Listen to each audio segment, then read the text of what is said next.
Hello dear students, आज हम लोग पढ़ते हैं सॉल्यूशन चैप्टर का जो एनसीईआरटी में 2.4 एक्सरसाइज में न्यूमेरिकल है उसके बारे में बात करते हैं। कैसे उसको सॉल्व करेंगे, स्टेप बाय स्टेप उसको समझने की कोशिश करते हैं। देखिए, सबसे पहले हम लोग जानते ही हैं कि एनसीईआरटी के जो न्यूमेरिकल होते हैं वो बहुत ही इंपॉर्टेंट होते हैं और बहुत ही कंसेप्चुअल होते हैं। तो चलते हैं, हम लोग एक एक करके एनसीईआरटी के सभी न्यूमेरिकल को सॉल्व करते हैं। पहला हमारा है 2.4।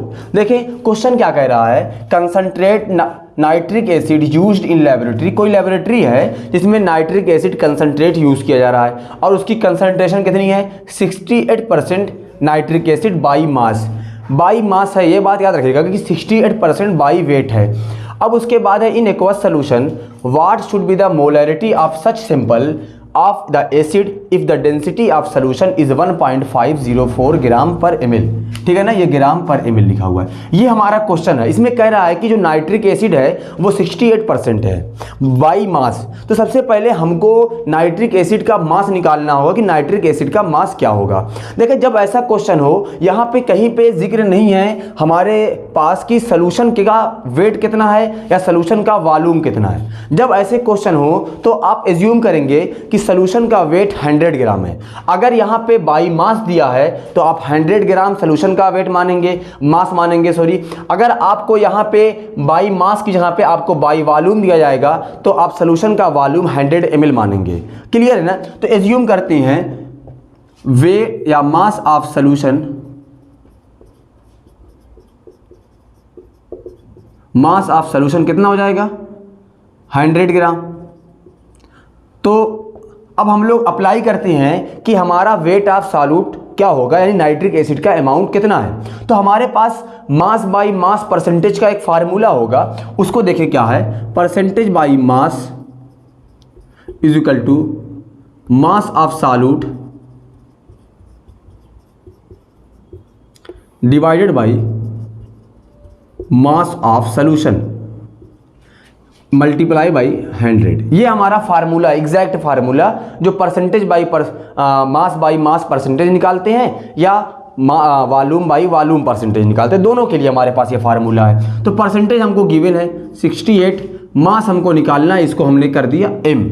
अब यहाँ पे मास ऑफ सोल्यूशन हमने एज्यूम कर लिया 100 और यहाँ पे मल्टीप्लाई कर दिए। तो ये वैल्यू कितनी आ गई, 68 gram is equal to small M. Small M क्या है, HNO3 है ना। ये HNO3 का वेट है, यानी वेट ऑफ सॉल्यूट है। इसको हम लोग कैलकुलेट कर लेंगे सबसे पहले। अब उसके बाद हम लोग आते हैं कि अब आगे क्या कह रहा है, कह रहा है कि what should be the molarity of solution. हमको मोलैरिटी निकालनी है और कहा है कि जो डेंसिटी ऑफ सोल्यूशन होता है वो 1.504 ग्राम है। देखिए, आप जानते होंगे कि मोलैरिटी निकालने के लिए हमको मोलैरिटी का फार्मूला होता है स्मॉल n अपान कैपिटल V। अगर V ml में होता है तो हम लोग मल्टीप्लाई करते हैं 1000 से। ये तो हो गया मोलैरिटी का फार्मूला।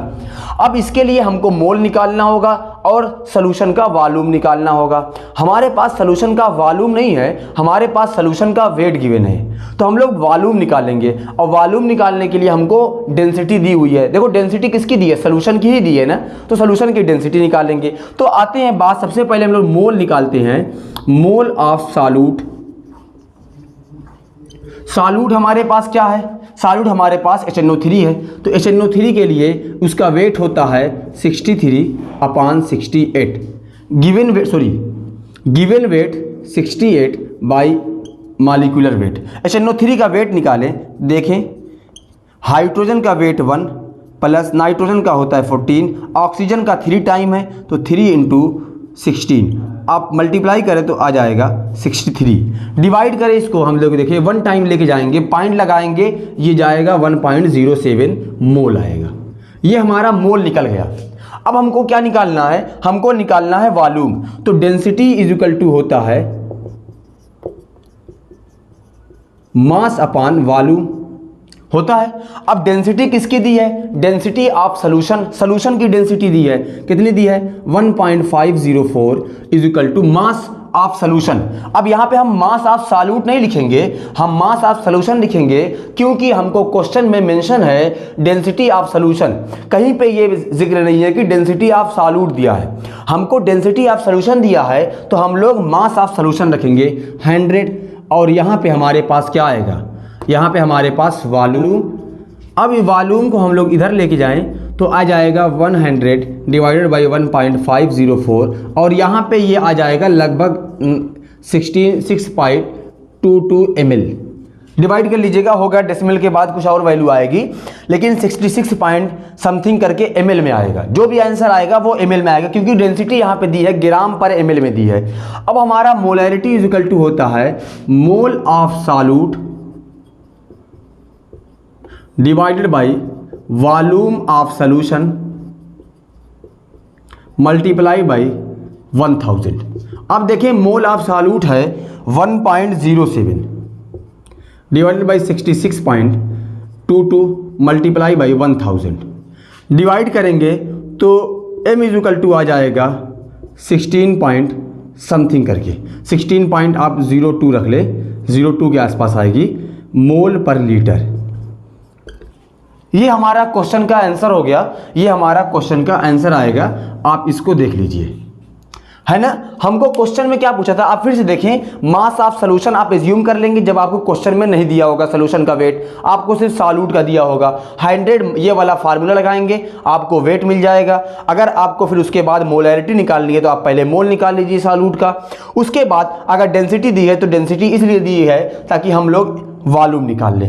अब हम लोग मिलते हैं नेक्स्ट क्वेश्चन 2.5 पर। अगर आपको फिर भी किसी स्टेप पर आपको कोई भी प्रॉब्लम होगी तो आप कमेंट सेक्शन में बता दीजिएगा, हम उसको नेक्स्ट वीडियो में फिर दोबारा क्लियर कर देंगे। Thank you for watching.